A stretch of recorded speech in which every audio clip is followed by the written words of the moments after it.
Voilà. Il dit, après sa résurrection, le Seigneur Jésus se présente à ses disciples. Et il leur dit, il fallait que s'accomplisse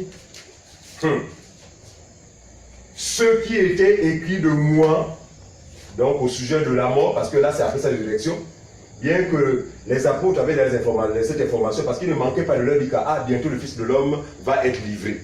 Il ne manquait d'aviser, de donner cette information à ses disciples, mais ses disciples en fait ne réalisaient pas, d'accord, jusqu'à ce que cela se soit accompli. 3 jours, il est resté dans le tombeau, d'accord. Le 3e jour, justement, il ressuscita, mais quand il ressuscite, il revient vers les siens, suivez bien. Il revient vers les apôtres pour leur dire que, vous voyez, c'est ce que je vous ai toujours dit. Il fallait que s'accomplisse quoi? Ce qui est écrit de moi dans la loi de Moïse, dans les prophètes et dans les psaumes. Ça veut dire que la loi de Moïse, les prophètes et les psaumes ont annoncé la mort de Jésus sur la croix. Parce que quand il ressuscite, il dit que c'est déjà accompli. Qu'est-ce qui est accompli? Ce qui avait été annoncé dans la loi de Moïse, dans les prophètes et dans les psaumes. Concrètement, qu'est-ce qui avait été annoncé au sujet de Jésus, notamment en ce qui concerne sa mort sur la croix, dans la loi de Moïse? Deutéronome chapitre 21. Deutéronome chapitre 21, on va lire le verset 22 au verset 23.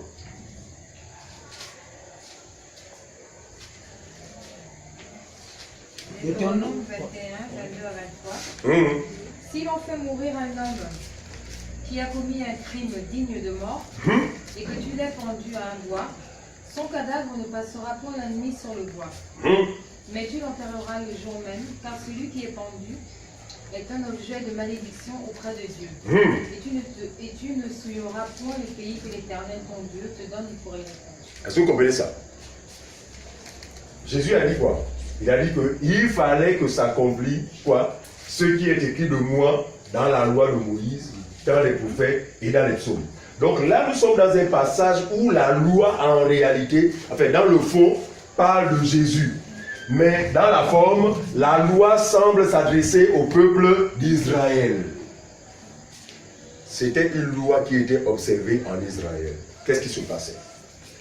De tous les péchés que Israël pouvait commettre, suivez, de tous les péchés que le peuple d'Israël pouvait commettre, il y avait des péchés qui étaient considérés comme étant des péchés très graves. Et lorsque quelqu'un avait commis un péché très grave en milieu israélite, ce dernier devait être pendu au bois. Si vous voulez, c'était la sanction majeure. Pourquoi? Parce qu'il a commis un péché très grave. Non, il y a des péchés, lorsqu'on les commettait selon la loi, il suffisait d'offrir un sacrifice. On obtenait le pardon. D'accord? Mais il y a des péchés justement qui amenaient les gens à se faire pendre sur le bois. Et selon la loi de Moïse, quiconque était pendu au bois était, n'est-ce pas, objet de quoi? De malédiction. Quiconque était pendu au bois était objet de malédiction. Ça veut dire quoi? On savait que celui-là qui est pendu là a commis un péché extrêmement grave. Alors vous allez voir que il dit, voilà, il dit que son cadavre ne passera point la nuit sur le bois, mais tu l'enterreras le jour même. Donc celui qui est pendu pour avoir commis un péché très grave, la Bible dit ceci. Premièrement, il devait être pendu hors de la ville. C'était la première condition. Je vais manger ça comme ça. Voilà la cité d'Israël. Quelqu'un qui a commis un péché grave doit être pendu sur le bois, mais hors de la ville. Parce que comme ça, hors de la ville. Pourquoi? Parce que si cet acte est commis ici, là, la malédiction frappe tout de suite la ville tout entière. Et donc on l'a mené où? Hors de la ville, hors du camp. Et vous allez voir que ce que Israël observait, en fait, concernait la personne de Jésus dans le fond, dans la mesure où Jésus lui aussi, avant qu'il n'aille se retrouver sur le poteau, la Bible dit, on l'amena où? Hors de la ville, ou sur le mont de Golgotha. C'était la même démarche. C'est pourquoi je disais que la loi, dans le fond, parlait de Jésus, mais dans la forme, s'adressait à tout le peuple d'Israël. Alors, donc, lorsque ce dernier était tué, parce qu'il devait être tué sur le bois, ça veut dire que nous connaissons un peu, voilà, bon, je ne vais pas m'y attarder, mais par exemple, on provoquait une asphyxie qui provoquée parfois par le brisement des articulations, par exemple, voilà. On prenait un gros marteau, et voilà, donc on brisait voilà, les articulations, tout ce qui est articulation, donc vraiment avec le sang, tout ça, bref, on mourait subitement, suspendu dans le bois, c'est comme ça se passait. Pourquoi? Parce que ces gens étaient considérés comme ayant commis un péché très grave. Mais regardez, les Israélites qui punissaient ce monsieur appliquaient simplement la loi. Et cette loi disait que ce cadavre ne devait plus se retrouver sur le bois avant la tombée, enfin, avant la tombée de la nuit. Enfin, non, ce cadavre devait être descendu du bois avant la tombée de la nuit. Ça veut dire que si quelqu'un a été tué vers 15 heures, il faut qu'avant 18 heures, ou à 18 heures au plus tard, le corps soit descendu du bois. Non seulement descendu du bois, le corps devait être enterré rapidement, avant la tombée de la nuit. Parce que si le corps restait sur le bois, eh bien, la malédiction qui était censée préserver la cité allait se répandre sur la cité. D'où l'importance, n'est-ce pas, il fallait rapidement enterrer cette personne avant la tombée de la nuit. Et cette personne mourait sans miséricorde. Pourquoi? Parce qu'il avait commis un péché très grave. Il dit donc, voilà, enterré le jour même. Car celui qui est pendu est objet de quoi? De malédiction auprès de Dieu. Et tu ne souilleras point le pays que l'Éternel ton Dieu te donne pour héritage. C'est ici. Donc, en observant cette recommandation, tu ne souilleras jamais le pays, n'est-ce pas, que le Seigneur a donné à Israël. Mais en faisant le contraire, tu souilles le pays. Et quand le pays pouvait être souillé, alors c'est tout le peuple qui subissait la malédiction. Est-ce que vous comprenez ça? Donc, c'est ainsi que Israël a fonctionné, d'accord? Tous ceux qui commettaient des péchés graves se retrouvaient là. Mais regardez, comme Jésus a dit qu'il fallait que s'accomplisse ce qui est écrit de moi dans la loi de Moïse, ça veut dire qu'il fallait que Jésus, justement, soit reconnu comme ayant commis un péché grave. C'est scandaleux. Parce qu'on a vu tout à l'heure que ne peut se retrouver là que qui? Celui qui a commis un péché extrêmement grave. Mais Jésus s'est retrouvé là. Ça veut dire quoi? Il avait commis un péché très grave. Mais la Bible nous dit qu'il n'avait jamais commis le péché. Il n'y avait en lui aucun péché. Comment se fait-il qu'il se retrouve là? En fait, il se retrouve là, sa présence sur le bois est justifiée par un seul fait. C'est lequel? C'est le fait, prenons ça, Esaïe.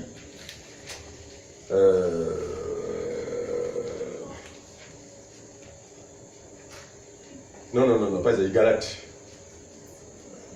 Galates, chapitre 3, 13 à 14. Galates 3, 13 à 14. Christ nous a rachetés de la malédiction de la loi, étant devenu malédiction pour nous, car il est écrit, maudit est quiconque est pendu au bois. Très bien. Donc, en un mot, comprenez, Jésus se retrouve là pourquoi? Parce que sur le bois, suivez-moi bien, Jésus va être le plus gros pécheur qui n'a jamais existé sur la terre, dans la mesure où il va se retrouver avec le péché de l'humanité tout entière sur lui. Et cela pouvait être considéré comme quoi? Comme quelqu'un qui aura commis un péché très grave. En fait, le péché le plus grave, c'est le fait de se retrouver bourré du péché de l'humanité. Voilà ce qui a justifié sa condamnation. Mais du point de vue des actes, Jésus n'était pas un pécheur, il n'avait jamais volé, il n'avait jamais menti. Mais il se retrouve là à cause de nous. Parce que sur la croix, il porte mes péchés, il porte tes péchés, il porte les péchés de l'humanité tout entière. Et regardez, lorsque Jésus mourut sur la croix, la Bible dit que, voilà, un soldat romain, conformément à ce que prescrit la loi, Jésus devait mourir par asphyxie. Ça veut dire qu'on devait aussi briser, n'est-ce pas, ses os, notamment ses articulations. Mais vous allez voir que ce jour-là, Jésus n'est pas seul. Jésus est au milieu, à ses côtés, 2 personnes, suivez-moi bien, qui avaient commis un péché très grave. Contrairement à Jésus, on a expliqué que lui se trouve là pour ton péché, mon péché. Or, eux là, lui là c'était un voleur, l'autre là-bas c'était, c'est pas moi, un assassin, bref. Mais ils sont tous, n'est-ce pas, placés à la même enseigne. C'est comme s'ils avaient commis les mêmes crimes. En réalité, lui n'avait commis aucun crime. Mais sa présence ici est justifiée par le fait que là, à ce moment-là, il a ton péché, il a mon péché, il a le péché de tout le monde. Le soldat romain va s'acquitter de leur devoir, donc commencer à briser les côtes de celui qui était à sa gauche, c'est-à-dire là-bas. Bon, commence à saigner, d'accord? Normalement, après cet acte-là, le suivant c'est qui? C'est Jésus. Mais le soldat romain ne va pas comprendre ce qui va se passer dans sa tête, dans sa vie. Il va se mettre à dévier Jésus pour venir briser les autres de lui là, qui étaient à gauche. Oh. Mais qui a oublié lui là? Il n'avait pas oublié. Ce qui se passa, c'est que il fallait que ce qui a accompli, ce qui a été annoncé du Seigneur Jésus s'accomplisse. Mais qu'est-ce qui a été dit au sujet des os de Jésus? Aucun de ces os ne devait être brisé. Est-ce que vous comprenez ça? Non, lui il est venu accomplir la loi, il vient pour faire ce que méritent ces personnes-là qui sont pendues au bois. Mais curieusement, il a oublié Jésus. Parce qu'après ces choses-là, on n'a plus jamais parlé que non, il a dit, oh j'ai oublié, mais... Pourquoi? Parce qu'il fallait que ce qui avait été dit du Seigneur soit accompli. Jésus mourut avec ses os au complet. Même les clous qui passaient ici, là, passaient entre les... Non, c'était pas dans les os, parce que, très bien. Ou encore les... Comment on appelle ça? Les ligaments, c'est pas... Bref, je ne sais pas trop comment on appelle ça, mais aucun des os du Seigneur ne devait être touché. Symbole de quoi? Symbole de l'intégrité de la parole de Dieu qui ne peut être falsifiée, qui ne peut être changée, qui ne peut être... Est-ce que vous comprenez ça? Les os. C'est pourquoi même quand Paul dit que il n'y a pas 2, 3 évangiles, mais il y a des gens qui vous trouvent, mais qui veulent. Il ne dit pas qu'ils ont renversé. Qui veulent. Mais ils veulent, mais ils ne peuvent pas renverser. Pourquoi? Parce que non, personne ne peut changer, briser les os du Seigneur. Et vous allez voir d'une manière prophétique, lorsque Joseph est mort où? En Égypte. Il est mort en Égypte, non? C'est Joseph qui est mort en Égypte, non? Voilà. Maintenant, lorsque le peuple d'Israël devait sortir du pays d'Égypte, Joseph lui avait recommandé, attention, le jour que vous sortirez, parce que Joseph était un prophète, il savait qu'un jour, le peuple d'Israël devait sortir d'Égypte. Mais le jour où vous allez sortir, n'oubliez pas de prendre mes sous. Sortez avec mes sous. Est-ce que vous comprenez ça? Ici, c'est quoi? Pour vous dire que, en fait, les os de Joseph typifiaient justement l'intégralité de la parole. La parole, en fait, qu'on ne peut pas... Non, le corps de Joseph avait pourri, tout ça là marchait, mais les os sont restés intégrés. Bref. Ce n'est pas le enseignement. Alors donc, Jésus va mourir autrement. La Bible dit, un soldat romain, justement, enfonça sur son côté une lance. Le soldat romain n'a pas vu un autre endroit pour enfoncer la lance. Parce qu'il pouvait faire ça même au cou. On tire facilement que même à la tête, hein? Personne met subitement.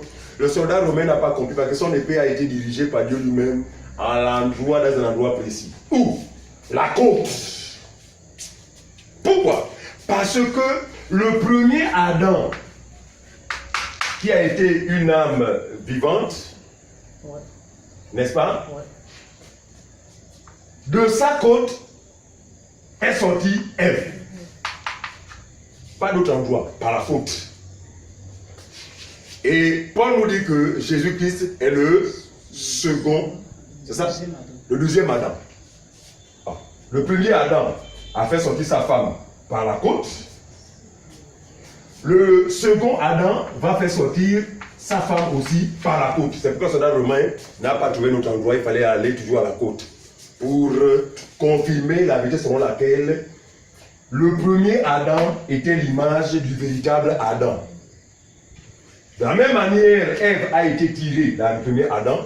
L'Église, qui est la femme de Jésus que nous sommes, avions aussi été tirés de la côte d'Adam. Donc quand le soldat romain fait ça, lui, pour lui, c'est pour ôter la vie à Jésus, mais il ne sait pas qu'il fallait que l'eau et le sang sortent du côté. On avait expliqué ça, le frère avait expliqué ça. Quand il y a naissance, premier signe. Deuxième signe. Très bien. Donc là, le Seigneur est en train de donner naissance à la femme, à l'Église. Et cette eau symbolisait la parole qui nous a engendrés, si vous m'avez bien. La parole, parce que nous sommes nés de la parole. Et le sang symbolisait quoi? La vie. La vie est dans le sang. Donc, le Seigneur a engendré son épouse que nous sommes et nous a vivifiés de sa vie par le moyen de son esprit. Est-ce que vous comprenez ça? Et la Bible dit, voilà, un soldat romain encore venu, il dit non, toi là tu mérites un bon breuvage. Tu as soif? Je vais te donner un bon breuvage. Il alla prendre des réponses, qu'il n'aime pas le vinaigre. Il dit, allez, oh, bois, ça te fera du bien. En fait, tout cela, il fallait qu'on pense, parce qu'il dit, la Bible dit, Galates chapitre, non. Ésaïe 53. Il a été mené, lisons ça rapidement, lisons, nous comprenons. On va parler. En fait, cet enseignement, on va donner en plusieurs parties, parce qu'il faut que, il y a tellement à lire, donc on ne va pas survoler comme à la radio, mais on va vraiment aller doucement, progressivement, afin que nous comprenions. Donc, Ésaïe 53. Ésaïe 53, on va lire à partir du verset 1 à 7. Rapidement. Qui a cru à ce qui nous a été annoncé? Qui a cru à ce qui nous a été annoncé? Qui a reconnu le bras de l'Éternel? Oui. Il s'est élevé devant lui comme une faible plante. On parle de Jésus, qui s'est élevé devant Dieu comme une faible plante. Quand Dieu même il était Dieu, mais il s'est élevé devant Dieu encore comme un simple... Voilà, on continue. Comme un rejeton qui sort d'une terre desséchée. Comme un rejeton qui sort d'une terre desséchée. Il faut souvent aider le faire la page. Communique la page grâce. 721. 421. 721. 721. Voilà. Ok. Il n'y avait ni beauté ni éclat. Jésus n'avait ni beauté ni éclat. Pour attirer nos regards. Pour attirer nos regards. Et son aspect n'avait rien pour nous plaire. Et son aspect n'avait rien pour nous plaire. On continue. Méprisé. Méprisé. Et abandonné. Et abandonné. Des hommes. Des hommes. Suivez. Homme de douleur. Habitué à la souffrance. Continue. Homme de douleur et habitué à la souffrance. Donc regardez, toutes ces souffrances qu'il a endurées là, les coups de fouet, le vinaigre, tout ça, parce que les prophètes avaient dit qu'il allait être quoi? Un homme de douleur, habitué à la souffrance. Et sa souffrance n'a pas commencé à la croix. Vous connaissez toute son histoire, toute sa vie. Il a eu chaud comme ça là. Le prophète dit de lui que c'était un homme de douleur habitué à la souffrance. Donc lui n'était pas surpris de ce qu'il a enduré durant tout son séjour sur la terre. Continue mon frère. Semblable à celui dont on détourne le visage. Oui. Nous l'avons dédaigné. Nous l'avons dédaigné. Nous avons fait de lui aucun cas. Aucun cas. Cependant, ce sont nos souffrances. Donc sur la croix, alors que les gens voyaient ça autrement, la Bible dit, pendant sa mort sur la croix, pendant ses souffrances, cependant ce sont nos souffrances qu'il a portées. Qu'il a portées. C'est de nos douleurs qu'il s'est chargé. Qui s'est chargé. Et nous l'avons considéré comme puni. Frappé de Dieu. Et humilié. Et humilié. Mais il était blessé pour nos péchés. Oui. Brisé pour nos iniquités. Brisé pour nos iniquités. Le châtiment qui nous donne la paix est tombé sur lui. Allez, suivez. Donc regardez, tout ce qu'il a enduré normalement devrait être le partage de tous les hommes, n'est-ce pas, qui vivaient dans le péché. Mais comme lui est venu pour nous épargner de la colère, justement, tout le châtiment qui nous était destiné est tombé sur lui. Est-ce que tout le monde comprend? C'est-à-dire que la colère de Dieu s'est manifestée ce jour-là sur lui, non pas parce que lui, Jésus, avait péché, mais parce qu'il avait sur lui le mal qui régnait en nous. Donc la colère qui était censée tomber sur toi et moi, est tombée sur Jésus ce jour-là. Afin de quoi? Afin de nous épargner. En fait, c'est en cela que l'amour de Dieu s'est manifesté vis-à-vis de nous. Donc c'est nous qui devions subir ça. Parce que nous étions considérés par Dieu comme ayant commis un péché très grave. Qui méritait quoi? La mort sans miséricorde. Mais regardez, il dit non, pas mes créatures. Non, que tout retombe sur moi. Afin qu'ils en soient épargnés. Voilà l'amour que Dieu a manifesté vis-à-vis de toi et vis-à-vis de moi. Continuons. Et c'est par ces meurtrissures que nous sommes guéris. On s'arrête là. Donc c'est par ces meurtrissures que nous sommes guéris. Donc le soldat romain qui donne le vinaigre, en fait, il est simplement dans la logique de souffrance que le Seigneur devait endurer. Et à un moment, Jésus va dire, Père, oh Père, Père, Père, pourquoi m'abandonnes-tu?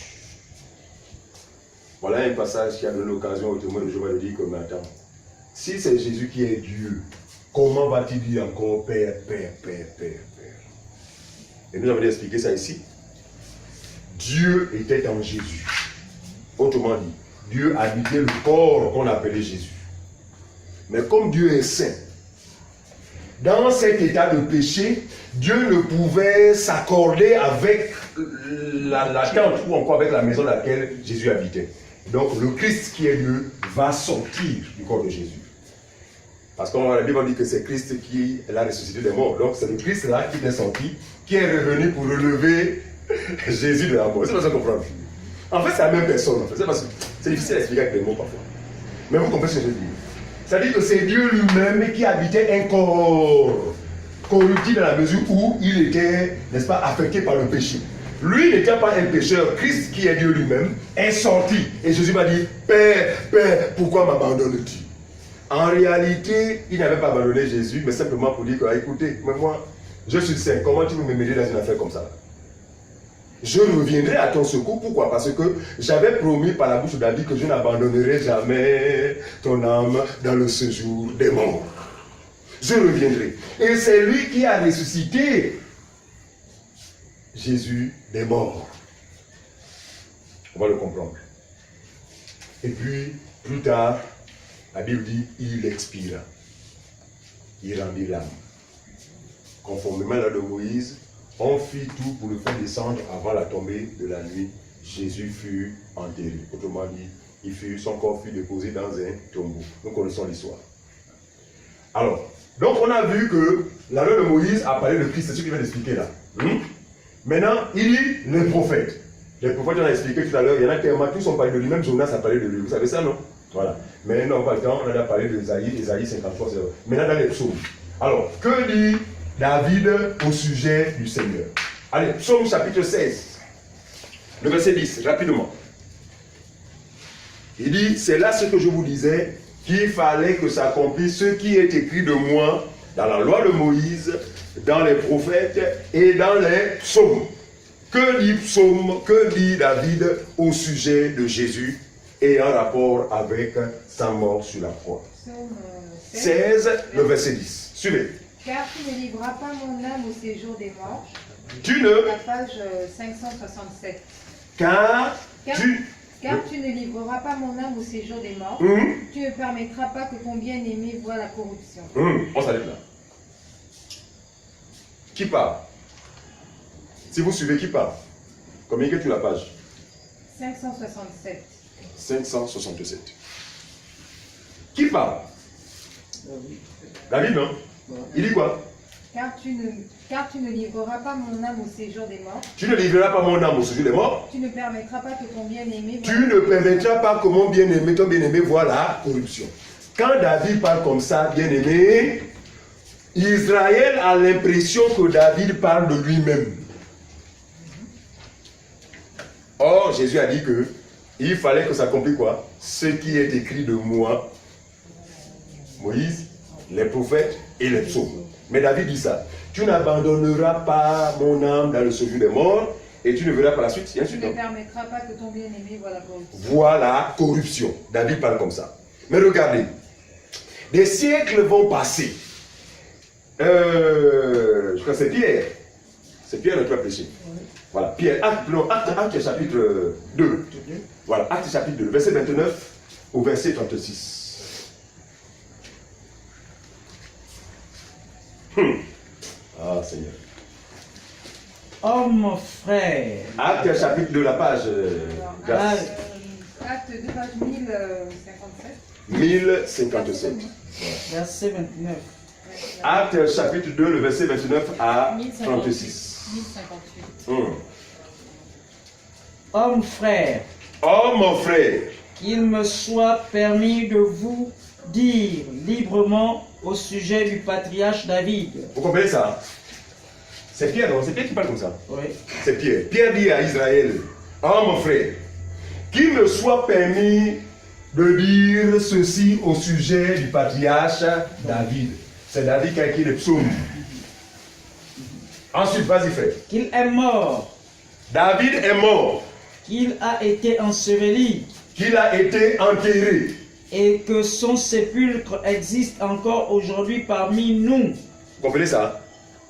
Regardez, s'il fallait compter, nous n'avons pas une estimation du temps, n'est-ce pas, en termes de temps. La période où David avait affirmé, avait confessé, avait dit ces choses-là, tu ne permettras pas que ton sein voit la corruption jusqu'à la période où il mourut. Mais ce que je sais, c'est que plusieurs années s'étaient écoulées. Après sa vie, David est mort. Suivez-moi bien. Pierre dit, David était mort. David a été enterré. Et son tombeau existe jusqu'à présent. C'est-à-dire que si vous allez en Israël, il est possible que vous soyez guidé pour voir là où David, le roi David avait David. Parce qu'il a été un homme influent. Voilà. Un roi vraiment qui, au cours de son règne, a marqué l'histoire. Voilà, très bien. Donc, c'est sûr que ça devient maintenant devenu même un lieu touristique. Voyez-vous? Donc, et Pierre dit que, permettez-moi de vous parler au sujet de David. David, en effet, a régné, il est mort, il a été enterré, et son tombeau existe jusqu'à présent. Continue, frère. Comme il était prophète. Mais il était prophète. Et qu'il savait que Dieu lui avait promis avec serment de faire asseoir un de ses descendants sur son trône. Très bien. Donc David était prophète et il savait que Dieu lui avait promis avec serment de faire quoi? De faire asseoir un de ses descendants sur son trône. Un de ses descendants sur son trône. Ça veut dire quoi? La promesse qui avait été faite à David était justement orientée vers la maison de David. Ça veut dire que de la même maison de David, le même descendant de David, un roi allait être suscité et qui allait s'asseoir sur son trône. C'est pourquoi je vous indiquais tout à l'heure que la période de royauté de David a été une période qui a marqué l'histoire. Il a été un roi qui a régné avec puissance et gloire. Image du règne véritable qui est celui de Jésus. Donc, la maison de David est en attente. En attente de quoi? De l'accomplissement de la promesse. Celle-ci va rattraper un descendant de David appelé Joseph, fiancé de Marie. Il est de la maison de David. Mais Joseph a une relation avec Madame Marie, qui elle ne fait pas partie de cette maison. Mais la promesse est faite à cette maison. C'est pourquoi nous disons que, en fait, Marie avait connaissance de ces choses, par conséquent, il ne pouvait pas se glorifier que, oh, moi, vous voyez, moi, j'ai porté le Seigneur. En fait, si, je passe souvent comme ça, si David avait une autre fiancée, cela aussi pouvait se faire. Pourquoi? Parce que la chose ne concernait pas Marie, mais la chose concernait, c'est-à-dire non, un descendant de David, quelqu'un de la maison de David. Mais sauf que, quand les temps de complètement arrivaient, David se retrouva fiancé à une dame appelée Marie, d'où le fait qu'elle ait été la maman de notre Seigneur Jésus-Christ. Parce que l'ange va lui dire, femme, car c'est un machin, car c'est un homme, on dit quoi, car une grâce a été donnée. Car une grâce t'a été donnée. Dis ça non? Je te salue, je passe, je te salue. Marie, tu as trouvé grâce. D'autres personnes, c'est toi à qui une grâce a été accordée. Voyez-vous? Donc Marie ne met pas cet enfant-là par mérite, mais met cet enfant-là par grâce. Mais une grâce qui est liée à quoi? Qui est attachée à quoi? Qui est attachée à la maison à laquelle la promesse avait été faite, à savoir David. Est-ce que vous comprenez ça? Continue ma soeur. Au verset 31, oui. C'est la résurrection de Christ qu'il a prévue et annoncé en disant qu'il ne serait pas abandonné dans le séjour des morts et que sa chair ne verrait pas la corruption. Vous êtes quand on a lu Psaume chapitre 7 là-bas, il dit tu n'abandonneras pas mon âme.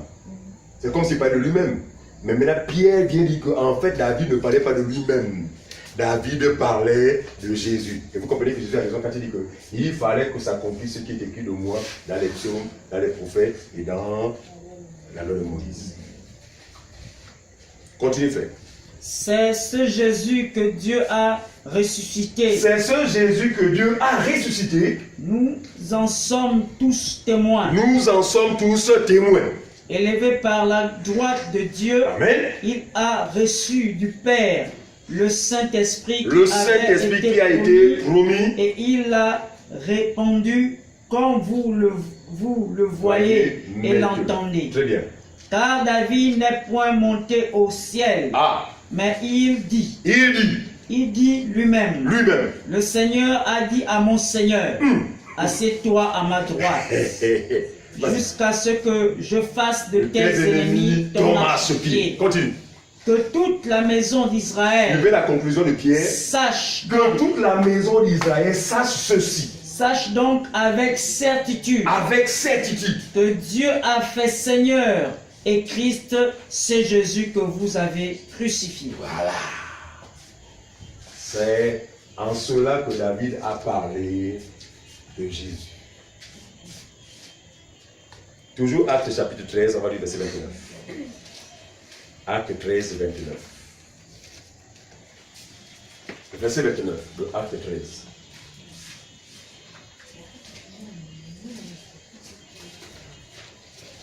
Acte 13, 29, page 1110. Et après qu'ils eurent accompli tout ce qui est écrit de lui, après que quoi? Après que, là on parle de la mort de Jésus, donc après que tout ce qui avait été écrit de Jésus en ce qui concerne sa mort sur la croix fut accompli, la Bible dit, ils le descendirent de la croix et le déposèrent dans un sépulcre. Très bien. Donc vous savez que la mort de Jésus n'a pas été anodine, d'accord? La mort de Jésus, elle n'a pas été anodine, d'accord? Anodine, merci. Mais elle se produisit conformément à ce qui avait été annoncé. Parce qu'il dit quoi? Je reprends. Et après qu'ils eurent accompli tout ce qui est écrit de lui, ils eurent accompli tout ce qui était écrit de lui, ils le descendirent de la croix et le déposèrent dans un sépulcre. 1 Corinthiens chapitre 1, non, d'abord Colossiens chapitre 2, parlant tout de la croix. Qu'est-ce qui s'était passé concrètement ce jour-là sur la croix? Pourquoi nous accordons autant d'importance à cette mort, nous les croyants? Il y a bel et bien une raison. Nous avons des raisons, voilà, à nous reposer sur cette œuvre, parce que pour nous, n'est-ce pas, elle n'a pas été une œuvre anodine, mais elle a été une œuvre, bien aimée, plus que salutaire. Sans elle, on ne parlerait pas de chrétienté. Sans elle, on ne parlerait pas de salut. Sans elle, on ne parlerait même pas d'espérance liée à la vie éternelle. Voilà. Tout cela découle justement de cette œuvre. Colossiens chapitre 2, le verset 14. Page 1154. Il a effacé l'acte dont les ordonnances nous condamnaient. Jésus a effacé l'acte dont les ordonnances nous condamnaient. Et qui subsistait contre nous. Et qui continuait à peser sur nous. Et il l'a détruit en le clouant à la croix. Et il l'a détruit en le clouant sur la croix. Continue. Il a dépouillé les dominations et les autorités. Tout cela s'est passé sur la croix. Il les a livrés publiquement En spectacle. En triomphant d'elle par la croix. En triomphant d'elle par la croix. C'est tout? Voilà, c'est 14 seulement. 14. En triomphant d'elle par la croix. Regardez. Donc, regardez, à travers cette œuvre, la Bible dit qu'il a effacé l'acte dont les hommes nous condamnaient, c'est-à-dire que le régime sous lequel nous étions soumis et qui nous condamnait, Dieu a mis fin à ce régime. Cela sur la mort de la croix. Par la mort de la croix. Sur la croix, la Bible dit que Jésus a fait face aux puissances des ténèbres dans leur ensemble. Non. Ça veut dire alors que, et vous allez voir même que l'impact en fait de ce qui se faisait alors que Jésus était sur la croix s'est répercuté même sur la nature. Parce qu'à un moment donné, la nature a été influencée alors qu'il faisait 15 heures environ. Parce qu'à 15 heures environ, s'il ne pleut pas, il y a du soleil. Mais qu'est-ce qui se passe ce jour-là? Et les soldats ont commencé à m'appeler Coco. Oh. En disant, mais finalement, cet homme-là. Ils ont dit ça quoi? Après avoir constaté que habituellement à 15 heures, jamais le temps s'est présenté comme ça. Mais qu'est-ce qui s'est passé? Nous disons qu'assurément, cet homme-là vient vraiment de Dieu. Qui parle comme ça? Ce sont les incrédules, ceux qui l'ont tué. Mais la dernière minute, ils disent que non. Si c'était un simple homme, nous avons l'habitude de crucifier les bandits ici, là, mais jamais on a assisté à un tel phénomène. Parce que justement, c'était le temps indiqué où Jésus, suivez-moi bien, a fait face aux puissances des ténèbres qui terrorisent les hommes sur la terre. C'est pourquoi nous disions à la radio que nous sommes choqués de voir des gens rechercher la protection face aux puissances des ténèbres, donc la sorcellerie et tous ces autres-là, ailleurs qu'à travers le de la croix. Mais mon Dieu, de quelle protection allez-vous jouir en dehors de cette œuvre-là? J'ai vu des gens chercher la protection à travers une corde. Je mets ça là, je sais que là, même si on menace à un fusil nocturne, ça ne me tiendra pas. Tu es séduit par le diable parce qu'aucune corde ne peut te protéger. Parce que même s'il faille te comparer à la corde, tu as plus de valeur que la corde. Bref. Voilà. Ce qui se passe, c'est quoi? L'homme décide de se confier à la créature au lieu du Créateur. L'évangile nous révèle carrément que Jésus était conscient que dans ce monde-là, en fait, il y a des forces des ténèbres qui influencent les humains d'une manière négative. Mais comme parmi les humains, il y a des gens qui allaient croire en moi, je vais moi-même faire face à ces puissances des ténèbres en vue de les vaincre. La Bible dit, il a triomphé de la croix. Il a triomphé de toutes ses œuvres par la croix. C'est ça, non? Ça veut dire quoi? Triompher, ça veut dire quoi? Il en est sorti. Vous comprenez ça? Ça veut dire que le serpent qui faisait rage a été tué. Et Jésus a visé un seul endroit sur ce serpent, c'est la tête. Connaissez-vous un serpent qui a été écrasé, qui peut encore mordre? Même si le venin en lui va être propulsé comment? Parce qu'il faut bien qu'il soit vivant, pour que le venin soit... Mais il est mort. Est-ce que vous comprenez ça? Mais quand un serpent est mort, qu'est-ce qu'on constate en général? La tête est bien écrasée, c'est la patte.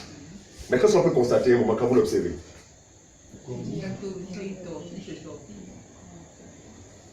Est-ce pour autant qu'il peut encore nous mordre?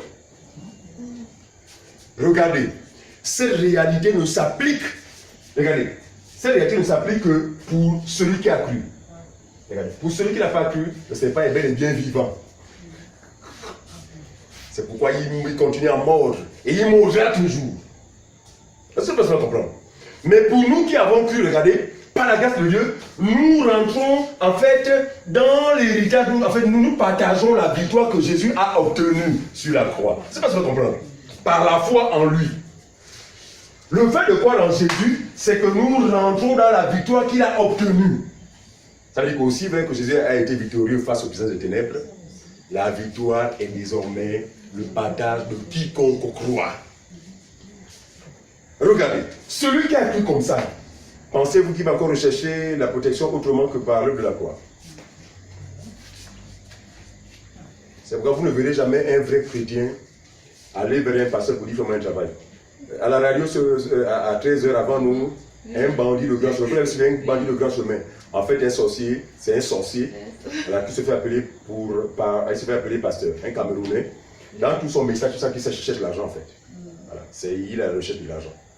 Bon. Il aurait fait mieux faire du business. Voilà, mais il a fait chose de Dieu. Alors j'ai écouté dire, vous savez, demain, quel que soit votre problème, venez, machin, vous appelez seulement 4 citrons. Et j'étais là, en fait, puisqu'il y a un retour, j'écoutais tout ça, ça montait dans mon cœur. Voilà des gens comme ça. Ils proposent des solutions aux gens avec des citrons. Alors que la solution, en fait, il vient au nom du Seigneur, il vient en tant que messager du Seigneur. En réalité, le message du Seigneur fait référence à quoi? À la croix. Qui est son...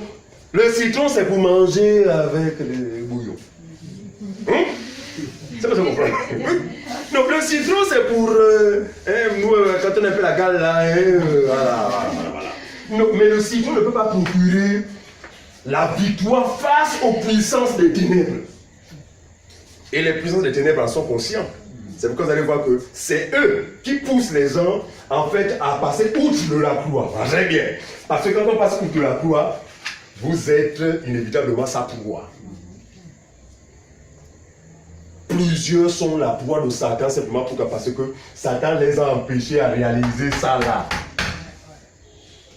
Ça vous comprendre. Alors, si c'est l'instant, ceux qui nous écoutent à la radio, vous pouvez savoir que ce que nous partageons est sanitaire, bien aimé, non.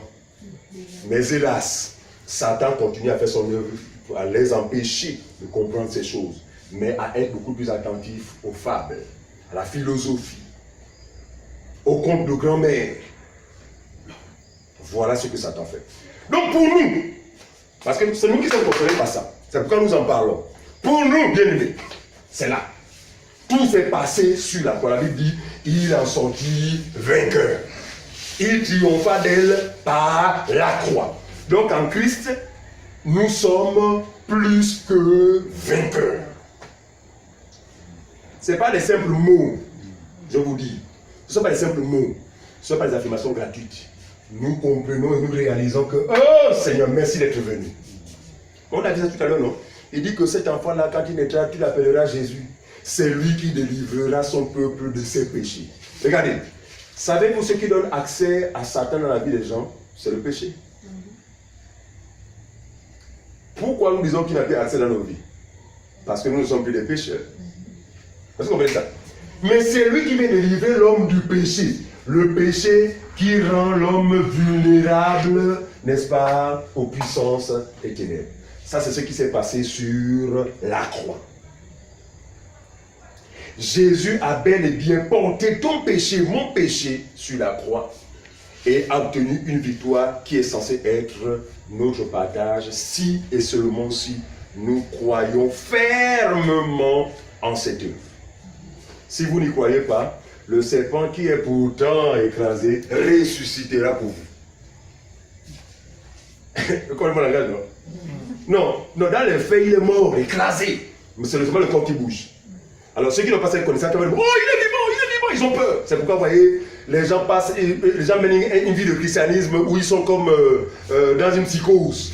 Toujours à la fuite de Satan. On voit Satan partout. Pourquoi? Parce qu'ils n'ont pas la connaissance que, attention, le corps ne signifie pas qu'il est vivant. Le fait de bouger le corps ne signifie pas qu'il est vivant. En réalité, il est mort. Pourquoi? Parce que sa tête a été écrasée. Et dans cette ignorance et dans cette peur, sans le savoir, il ressuscite le serpent qui, effectivement, les mord continuellement. Beaucoup de personnes sont victimes du venin du diable. Quand il parle du venin, c'est simplement son impact, sa puissance dans la vie des humains. Mais nous, on n'a qu'à saluer pour cette œuvre sanitaire. Prenons un Pierre. Romains 5, 5. Romains 5, verset 5 à 11. Pratiquement. Romains 5, verset 5 à 11. Nous avons encore 5 minutes. Ce dernier passage, on va le passer à la phase des questions. Romains 5, Le verset 5 à 11. Page 1098. Or, l'espérance ne trompe point. Or, l'espérance, n'est-ce pas? Notre espérance, nous la puisons-nous. Où puisons-nous notre espérance, chers bien-aimés? Non, oui, de cette œuvre-là. On parle de Christ. Quand on parle de Christ, c'est Dieu par rapport à l'œuvre-là. D'accord? Mais il dit que l'espérance ne trompe pas. Ça veut dire que c'est la réalité, n'est-ce pas? Or, l'espérance ne trompe point. Oui, parce que l'amour de Dieu est répandu dans nos cœurs par le Saint-Esprit qui nous a été donné. Voilà, parce que cet amour a été confirmé par le Saint-Esprit qui vit en nous. Nous sommes convaincus que réellement Dieu nous a aimés. Ensuite, car lorsque nous étions encore sans force, Christ, autant marqué, est mort pour les impies. Jésus, autant marqué, est mort pour les impies. Lorsque nous étions quoi? Sans force. À quel moment étions-nous sans force? Si vous me suivez. Il dit que car lorsque nous étions encore sans force, Christ, autant marqué, est mort pour les impies. Mais à quel moment nous étions sans force? Quand on n'avait pas encore pris. Vous savez, quand on est un pécheur, on est impuissant. Hein? En fait, on n'a aucune puissance parce que le péché est une puissance. En fait, on était esclave, asservi. Mais il dit que c'est pendant que nous étions asservis que Jésus, autant marqué, mourut. Pourquoi? Pour les impies que nous sommes. Très bien, continue frère. Continue ça. À peine mourrait-on pour un juste. Oui. Quelqu'un peut-être mourrait-il pour un homme de bien. Mais Dieu prouve son amour envers nous en ce que lorsque nous étions encore des pécheurs, Christ est mort pour nous. Jésus est mort pour nous. Il n'est pas mort pour lui-même. Parce que j'ai dit que tout à l'heure qu'il vit par lui-même. Il n'a pas besoin de ça. Mais il a fait ça à cause de nous. En fait, c'est pour que vous nous amenez vraiment à réaliser, bien aimé. Ah Seigneur. Et vous allez voir que même lorsque vous mettrez à méditer sur cet amour, hein, vous êtes toujours perdu parce que c'est comme un océan, quoi. Comment justifier l'amour que Dieu a eu sur nous? Qui sommes-nous? Mais vous serez là, ça dit que vraiment non, mais ça va vous dépasser. Vas-y, ma soeur. Verset 9. 9. À plus forte raison donc, maintenant que nous sommes justifiés par son sang. Maintenant que nous sommes justifiés, maintenant que nous sommes rendus justes par l'effusion de son sang ce jour-là sur la croix, serons-nous sauvés par lui de la colère? Car si lorsque nous étions ennemis, nous avons été réconciliés avec Dieu par la mort de son Fils, à plus forte raison, étant réconciliés, serons-nous sauvés par sa vie. C'est clair? Vous comprenez, non? Vous comprenez pas? Reprends cette partie. Verset 10. Car si lorsque nous étions ennemis, nous avons été réconciliés plus avec haut, plus haut. 9. 9. À plus forte raison donc. Plus haut. 8. Oui. Mais Dieu prouve son amour envers nous, en ce que lorsque nous étions encore des pécheurs, Christ est mort pour nous. Christ est mort pour nous. Ensuite. À plus forte raison donc. Oui. Maintenant que nous sommes justifiés, par son sang, oui. Serons-nous sauvés par lui de la colère? Oui, vous comprenez ça? Maintenant étant justifiés par son sang, en effet, nous serons sauvés de sa colère. Vous savez que la colère de Dieu existe et qu'elle est sur le point de tomber. Elle va tomber sur qui? Tous les pécheurs vont subir la colère de Dieu parce qu'ils sont déjà condamnés. Or, en Christ, il n'y a plus de condamnation. Donc, nous sommes à l'abri de la colère. Pourquoi? Parce que nous avons cru en lui. Il dit à ses contemporains, celui qui croit en moi sera sauvé. D'accord? Et celui qui ne croit pas en moi, la colère de Dieu demeure sur lui, repose sur lui. Donc la colère de Dieu, normalement, est le partage de tous ceux-là qui ne croient pas en l'œuvre de la croix, en tous ceux-là qui font fi à l'œuvre de la croix. C'est eux qui vont subir la colère de Dieu. Mais gloire soit à Dieu, parce que nous avons eu la grâce de considérer cette œuvre. Et c'est cette considération qui nous épargne de la colère à venir. Ah, quel privilège. Vas-y, ma soeur. Verset 10. 10. Car si lorsque nous étions ennemis, nous avons été réconciliés avec mon Dieu, malgré le fait que nous étions des opposants, des ennemis de Dieu, Dieu nous a permis de nous réconcilier avec lui par l'intermédiaire de la croix. Très bien, par la mort de son Fils Jésus. À plus forte raison, étant réconciliés, maintenant que nous sommes réconciliés, serons-nous sauvés par sa vie? Et bien sûr, nous serons sauvés par sa vie. Pourquoi? Parce que nous sommes réconciliés avec le Seigneur. Sauvés par sa vie. Pourquoi? C'est quelle vie? La vie que nous avons obtenue. La vie qu'il a donnée lorsqu'il a été percé, mais que nous avons reçue. Elle est venue chez les siens, cette vie est venue chez les siens ont rejeté cette vie. Mais nous avons cru à cette vie et aujourd'hui nous sommes vivants en Christ Jésus. On y va. Verset 11.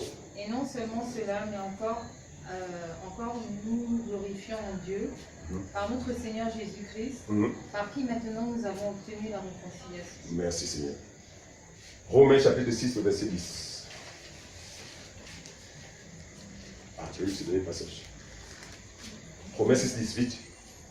Car il est mort. Car Jésus est mort. Et c'est pour le péché qu'il est mort. C'est pour le péché qu'il est mort. Une fois pour toutes. C'est cela? Et il Il est mort, non? Oui. Il est mort pourquoi? Pour que nous voyagions, pour que nous nous marions, pour que nous obtenions les visas, pour que nous ayons les bébés, pour que nous soyons forcément mariés. Mais la Bible est claire, il est mort pourquoi? Pour le péché. C'est pour le péché qu'il est mort. Ensuite, combien de fois? Une fois pour toutes. Une fois pour toutes. Et il Fini. est revenu à la vie. Après quoi, il est revenu à la vie. Et c'est pour Dieu qu'il vit. Et c'est pour Dieu qu'il vit. Regarde, la Bible dit, hein, nous aussi, par la foi en lui, nous sommes morts avec lui. Donc on est mort par rapport au péché. D'accord? Si on est mort par rapport au péché, ça dit qu'en fait on ne peut plus pécher parce que le mort ne pêche pas. Mais nous sommes revenus à la vie pour vivre comme Jésus vit pour Dieu. Nous vivons maintenant aussi pour Dieu. Que Dieu bénisse sa parole. Nous allons continuer. En fait, nous avons au moins 5 enseignements sur ce thème-là parce qu'il est profond. Donc, nous y reviendrons la semaine prochaine si Dieu le veut. Amen. Amen. Question.